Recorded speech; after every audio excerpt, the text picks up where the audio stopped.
fog rolls into the field, obstructing the warrior's vision and separating the heroes. Struggling to find each other in the abyss, swords begin to clash as the warriors turn into mortal enemies. Paul is amazing to work with. Our students, this is a general education course, so our students have little or no experience with performing. Paul had all of them up, all of them involved, all of them performing. He had them using their life experiences to develop creative pieces out of. And at the end of the day, I think the students learned an enormous amount that they were then able to use. When we think that this guy or person in the middle is not watching, we switch. Now, whoever's in the middle, their job. This curriculum is particularly suited for students that are not necessarily theater people or involved in theater, because the idea here is just to give them an idea, again, of what it's like to collaborate on something. The way we achieve this is by going through a workshop that has 3 parts. In the first part, people learn that everything that happens on stage matters.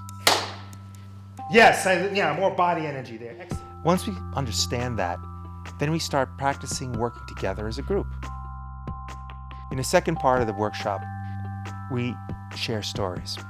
The stories are either based on prompts that I provide or on prompts that the teachers or professors provide based on the course material students have been working on. What makes it powerful? What makes it meaningful? What moves them? These are the things I ask them to look for.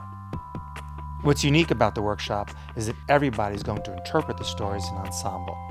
Because my belief is that when people work together, when they really focus on something 100%, going towards one goal, something special happens, something larger than the sum of its parts.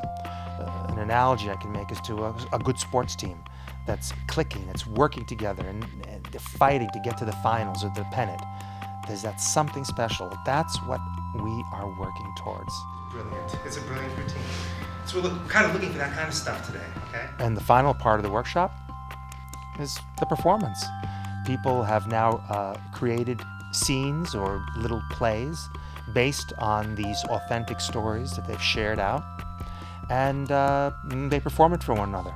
I love watching this part because it reminds me of the reason why I went into theater. The joy of agreeing on something, the joy of collaborating on something and making it work, making sure that people understand what it is you're trying to get across. It's a wonderful feeling. And that's what you see in the third part of the workshop.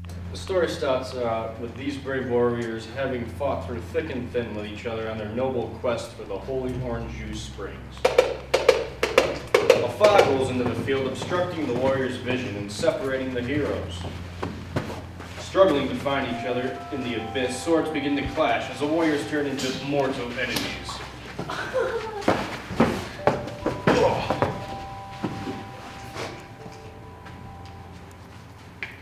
Bing. Look, the holy orange juice. I'll take the stairs. I thought it was really informative. It was a real great time here with Paul today, and it was just a really interactive format, which I really liked. I thought it was awesome. He was very easy to listen to because he's very expressive with what he was doing and everything. When you think about authentic learning and learning that becomes part of who you are as opposed to learning that you memorize and you give back in an exam, the kind of learning that these students are getting is never going to leave them.